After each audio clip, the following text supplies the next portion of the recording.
Life with my Madhusudana চ্যানেলে নতুন পর্বে আপনাদের সকলকে স্বাগত জানাচ্ছি। বন্ধুরা কেমন আছেন? আশা করি সবাই সুস্থ আছেন, ভালো আছেন।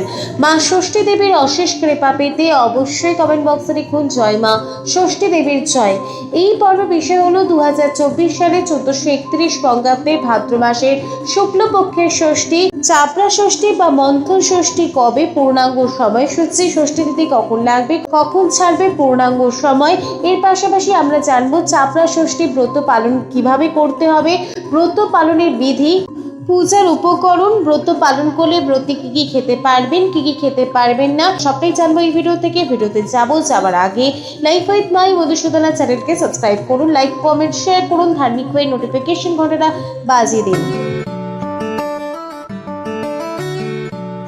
ভাদ্র মাসের শুক্লপক্ষের ষষ্ঠীর দিন চাপড়া ষষ্ঠী বা মন্থন ষষ্ঠী ব্রত পালন করা হয়।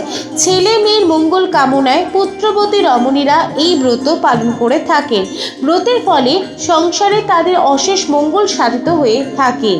ব্রতের উপকরণ: কলা গাছ, এঁটো বা পিটুলি, ফুল, ফল, মিষ্টি ইত্যাদি লাগবে পূজার জন্য। ব্রতের বিধান হলো ভাদ্র মাসের ষষ্ঠীর দিন পিটুলির পুতুল ও চাপড়া তৈরি করে পুকুরে ভাসিয়ে দিতে হবে। পুত্রবতী রমণীরা আঁচলে কলা বেঁধে আপন আপন সন্তান কোলে নিয়ে ব্রতকথা শুনবে। ব্রত পালনের নিয়ম: ষষ্ঠীর দিন ভাত খেতে পারবেন না, লুচি, পরোটা, নিরামিষ তরকারি সকালবেলায় খাওয়া যাবে। রাতে সবাই মিষ্টি দুধ খেয়ে ব্রত পালন করতে হবে। এই পূজা বাড়িতেও করা যেতে পারে, আবার মন্দিরে গিয়েও পূজা দেওয়া যায়। বাড়িতে করলে পুরোহিত দ্বারা মা ষষ্ঠীর পূজা করতে হবে। 2024 সালে ভাদ্র মাসের ষষ্ঠী, চাপড়া ষষ্ঠী 9 সেপ্টেম্বর 2024, বাংলা 23 ভাদ্র 1431 সোমবার পালিত হবে।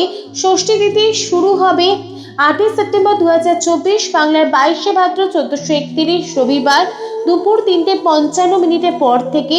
ষষ্ঠী তিথি সমাপ্ত হবে 9 সেপ্টেম্বর 2024, বাংলা 23 ভাদ্র 1431 সোমবার বিকেল 5:14। মা ষষ্ঠীর ধ্যান মন্ত্র: ওম গৌরভং দ্বিভুজং ষষ্ঠী নানালঙ্কার ভূষিতম সর্বলক্ষণ সম্পন্নং পিনোন্নতোপয়োধরম দিব্যবস্ত্র পরিধানং বামক্রোড়ে সুপুত্রিকম প্রসন্নবদনং ধায়ে জগদ্ধাত্রী সুখপ্রদম। মা ষষ্ঠী দেবীর প্রণাম মন্ত্র: হাত জোর করে এই মন্ত্রটি বলুন। জয় দেবী জগন্মাতা জগদানন্দকারিণী প্রসিদ্ধ মম কল্যাণী নমস্তে ষষ্ঠী দেবীকে। লাইফ উইথ মাই মধুসূদনা চ্যানেলের সঙ্গে থাকার জন্য অনেক অনেক ধন্যবাদ।